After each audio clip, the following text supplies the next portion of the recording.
to learn right quickly. Well, you only give me 30 minutes. I can do for 3 days. So, right now we have Oriental Beauty. If I say among the 7 beauties, they will be falling into the number 5. You know, number 5, why we want to say white tip oolong, we don't want to say Oriental Beauty, it's the honest labor. Because when you say Oriental Beauty, it got to be the end of June, beginning of July, only short 2 weeks. During that 2 weeks, the leaf really get a green leaf hopper visit in the garden. They pierce in on the leaf and the leaves stop growing. And use those leaves to make the tea, which we qualify to say Oriental Beauty. But in the same category, same way of classification, but it's not in the season, then the green leaf hopper is not heavily found in the tea garden. So not every piece of the leaf get pierced by the green leaf hopper. Because whole year, you got leaf to pick, but it's not young and tender bud and the leaf now. So we will say they still have the white sprout there in the leaf. So we will call those white tip oolong. So when you see the white tip oolong, that's among in that category. But only the genuine Oriental Beauty class on the World Origin Tasting, 2015, the Oriental Beauty, per 600 grams. Just take a guess how much you're going to pay for in an auction market. How much? Well, I don't know, but I remember when it was more than $500. More than $500. $1,200. Next, $10,000. Next, $100,000. $100,000 US for 600 grams. So you have to give me avocado for 3 containers. 3 container avocado for 600 grams of tea. That's very, because only those 2 weeks can classify as a real Oriental Beauty. Is we cannot afford to have that in daily basis. So we think is we can have some, we call white tip oolong. And white tip oolong is still with the white tip because they pick the young bud, so they have a white tip there. And then, for the restaurant, sometimes they cannot afford to offer the white tip oolong. So what happened? They almost Formosa oolong. That's another category. So during that, in old days when I was a little boy, that system is gone. Formosa oolong graded 32 grades. Yes, I remember when I was a little boy, and it was all called Formosa oolong. Yeah, extra choice, extra fancy, choice fancy. They have 32 grades. They graded them very careful because in the Western world, in England, in German, in Holland, people really buy Oriental Beauty by the grade. So we just want to know what tea is classified. Here, 2012 in World Tea Expo, we do have a panel is talking about new labeling. And the new labeling I like to do is, first, you can create any name, because I encourage you, on your menu, feel free, feel the manners, to create any name you can think about it. But after the tea name, the second line, you have to go back to the classification. Otherwise, nobody can follow it. So we classify by 7 different oxidation level, 7 beauty there. And then number 3 line, you have to indicate cultivar. Again, China oolong, cultivar is very important. In Taiwan, cultivar also important, but we put it on the 3rd line. Because every cultivar, actually they do have a special characteristic notes in aroma, in flavor, in color-wise when you do it that. So it's just like the red wine, Sauvignon, Sauvignon Blanc. You have all different grapes. You make different wine. And you have different beans. You have Arabic bean, you have Colombian bean to make different coffee. Again, for tea, No, we need. It's not everything is Camellia sinensis.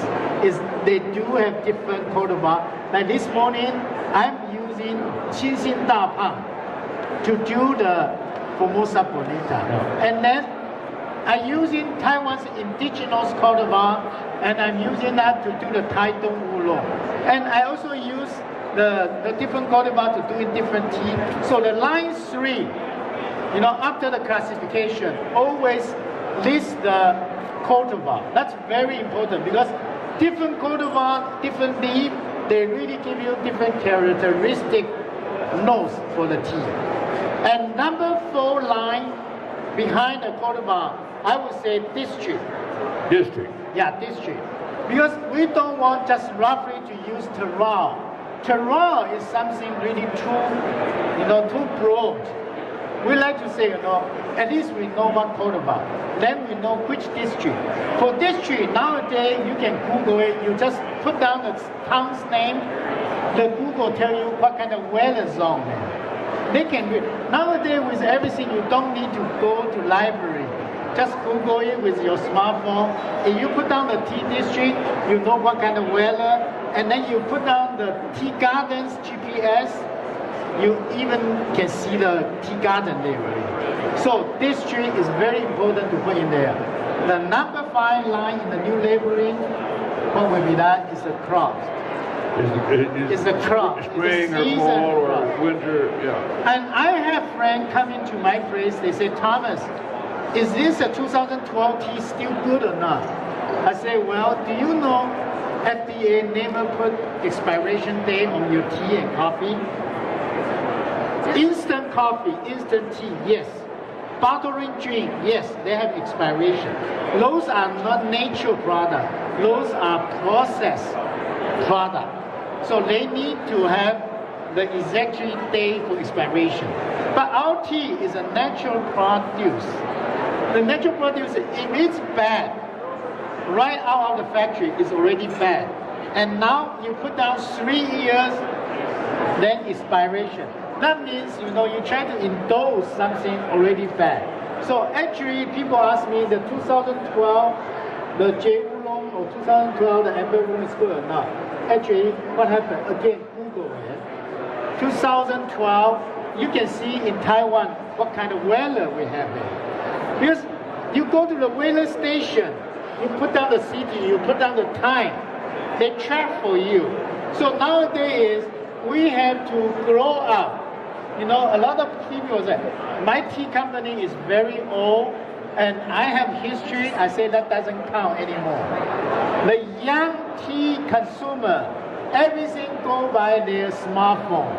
So you have to make your label clear enough and easy enough. Just scan it and just Google it. Then you find which year, which crop, which estate. Then they have the background information to relate it to that tea. So the next one is what kind of tea? Oh, the J Baozhong. Okay.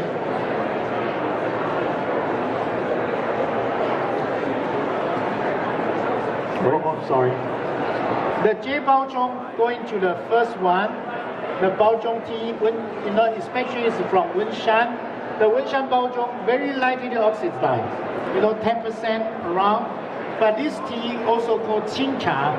Qing means clear, pure. If you ask me every morning if I visit my parents, what kind of tea I will serve to my parents, the only choice is Wenshan Baozhong. Wenshan is this little town, not too far from Taiwan. Is a tea district. And it's the whole area there. When you heard the Shan, S-H-A-N, automatic, that's mountain. Taiwan is small island. But lucky is we do have a central mountain range, which is very tall right in the central, from north to south. And Taiwan have mountain over 10,000 feet, close to 200. And each mountain top is beautiful tea garden there. And each mountain, if I name it, Lishan, Alishan, Shanlixi, Lushan, Qilaishan, Hehuanshan, Xieshan, all the word you heard the shan, that means a mountain, each mountain. And each mountain top is different altitude and in different latitude. And then they either have different facing direction, different wind. So every place they have a different thing. But Wenshan is near the northern Taipei, is the northern part of Taiwan. Wenshan is a big area, and usually we hard to go over to the east side.